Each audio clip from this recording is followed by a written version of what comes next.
it's probably the best kept secret in India. Family-owned business, which has been extremely clinical in their approach. They have not hesitated ever to kill their darlings. Typical to a South Indian business empire, I think they've shunned the limelight almost deliberately.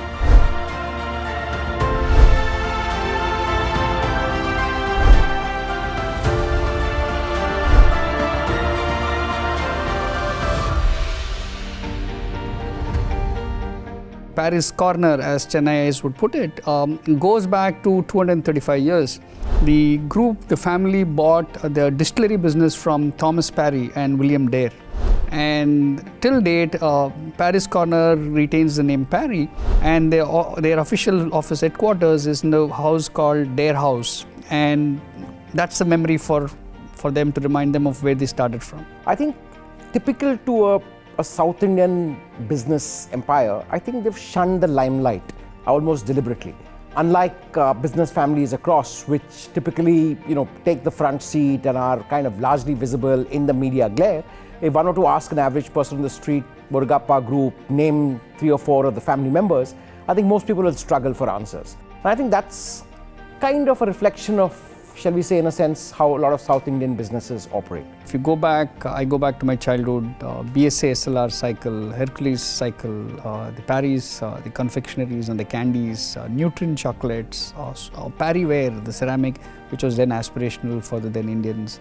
So many brands across that they've done. Today, if you cut back and look at their businesses, apart from the bulk of engineering and manufacturing that they are known for, financial services, they were one of the earliest Indian groups to enter insurance business. Cholamandalam, Mitsubishi Sumitomo, Chola MS is their brand. And they were the earliest insurance companies in India in the private sector. To a lot of kids of the 70s and 80s who rode a bike to school, I think having a BSA bike was de rigueur. It was almost like a jute school bag. Aspirational brand growing up, and you had fantastic television ads in those days. I think Kapil Dev was the role model there. Kapil! Hey, BSA SLR!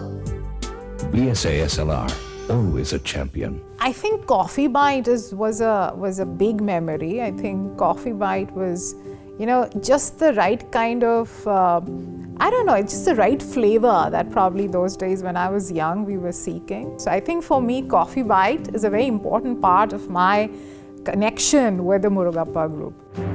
Yeah, peace at last. Oh yes, it's a great day. Here we are. Here, have one.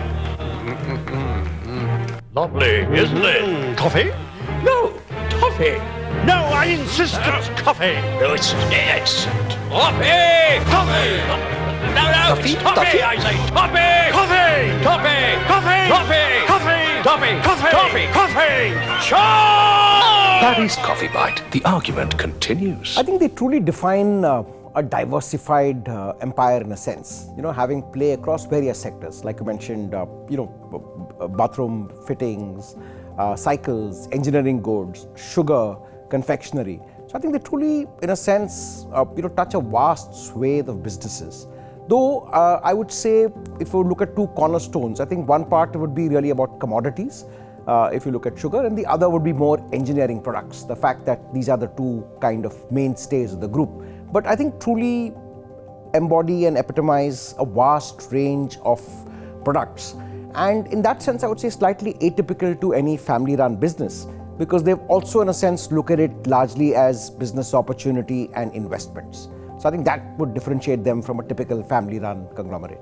This particular group has been around for 235 years, 8th generation family business going strong. And what strikes me is very simple, right? I mean, typically the family businesses are known by the family name, so you associate the business with the family name.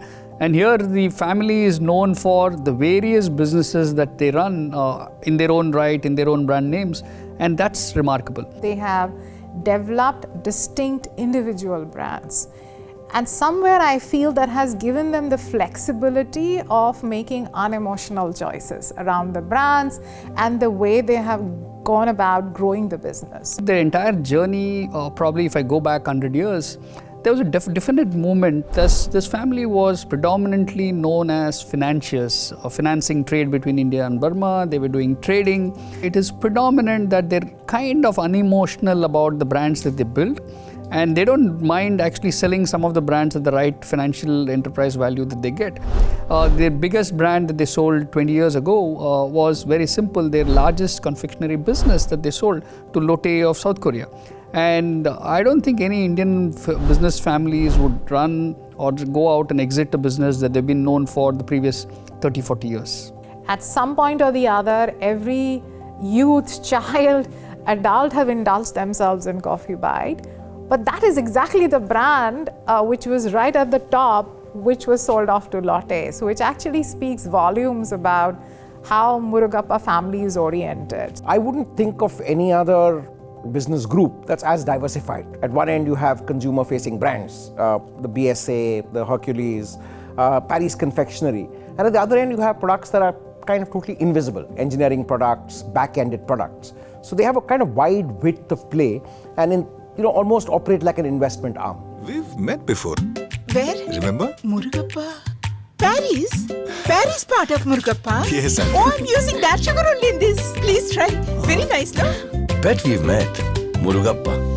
The predominant, I think, line that is connecting them for the last 235 years is their distillery business, which probably lent itself to going forward as the sugar business. They're very, very strong in the sugar business, and they continue to be doing this over the last 2 centuries. Very, very few people have survived 200 years in one single line of business and being a market leader in that segment. I think those calls that they have taken over a period of time is probably one of the reasons you've seen this group grow into such a phenomenal force behind the scenes, if I may say so. I mean, they're almost like 60,000 crores, and they have done that quietly by taking a very unemotional, emotional, clinical approach. I mean, they're almost like fund managers, the way I look at it. And that's essentially why Murugappa Group is where it is from my perspective, an important takeaway. Murugappa group के दिल का एक टुकड़ा है चोला finance Murugappa group जोड़कर पढ़ें. Let's look back probably the last 20 years or the beginning of this millennium. I think the group has kind of redefined its new business segments that it wants to focus in. 2003, it sold its confectionery business to Lotte, which meant it kind of monetized its value. And it also deployed that capital in new age businesses. It had just entered into insurance business, it got into power business, and it also expanded its sugar business in the retail branded space. They looked like an investment firm, so they've kind of played in various categories. And the moment they realize that the prospects in a category or their right to win is minimal, they've exited the category. For me, a classic case was the fact that they got into a 50-50 joint venture with Roca, which was a global brand in bathroom fittings, and then a few years later exited the category. But I certainly think they're consolidating quite extensively in the sugar space, because that's an area where the group owes its origins at one level. And two is, I think, a lot of what they do in terms of engineering, specifically in manufacturing. The fact that they have plants at various parts of the world, North and South America, Africa, parts of Europe and Asia. So I think these are the areas that they seem to be consolidating.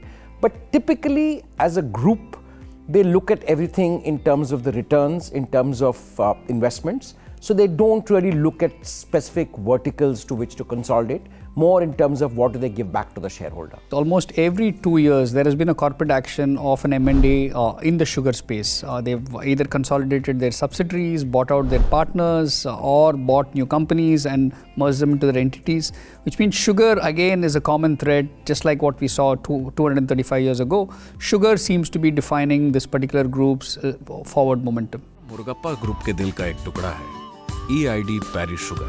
One of the aspects which I'm noticing, and maybe that's what's playing out, is that Murugappa Group is actually trying to consciously move up the value chains in terms of the choices that they're making of which business they are choosing to invest in, simultaneously which they are exiting.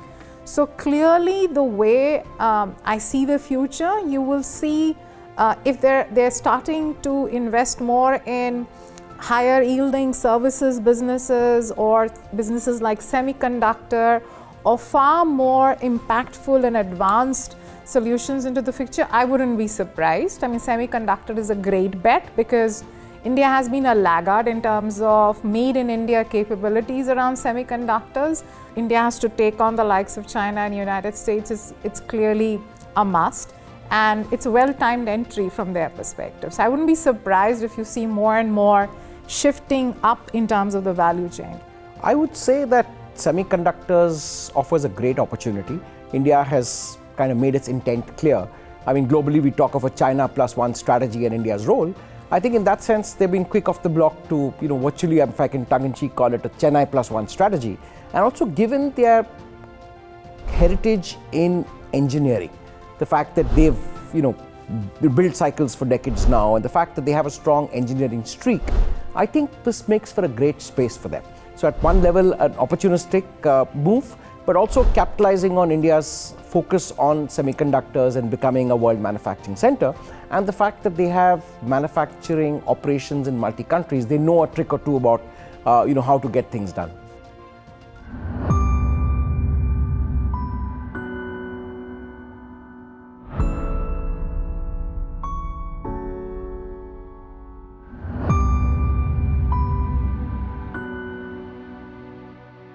One of the things that have been worrying me for a few years is the lack of diversity in the parent organization. If you look at their board, while they are fairly professionally managed, I think I can ask some questions in terms of senior leadership diversity as well. And hence it was really not much of a surprise when this entire news of Unemotional really taking on the uncles and the cousins in terms of her right to be on the board. And who are we talking about? I mean, she's a nuclear scientist, she's a PhD holder, she is a stalwart in terms of knowledge around semiconductor, the same business that Murugappa is planning to get into India. And the fact that she had to really take the organization to court essentially is probably one of the most fascinating aspects of this group. If you look at Murugappa Group's website, the family history, the family tree that has been given would make you feel as if there have been only male progenies for successive generations. So where is the space for women? I mean, I do agree that in the Indian society, marriage, they move on to other families, take different surnames. But the fact is, when are we going to start recognizing our children, daughters in succession planning in the Indian business families? Either they take executive roles or they don't, or they have stakes or they don't, or they have board seats or they don't. But the point is, can we start with recognition? And I think it's a sad state of affair that what we saw in Murugappa, at least this is played out in the public. I'm sure there are a lot of other business families where this is happening in closed doors, never coming into the public domain. Here we saw them actually going to NCLT, which was very unusual for what we think generally is the South Indian families are a little under the radar, but this has come out, played out in the open. Given that it's a very progressive group in terms of at least their business outlook and their ability to enter and exit categories and the ability to diversify and play in international markets, I think it's a little surprising to still have this streak of what seems apparently clearly patriarchal.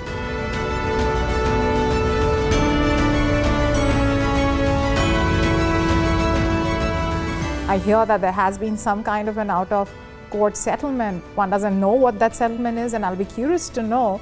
But that is something which is probably one area that the group should be looking into.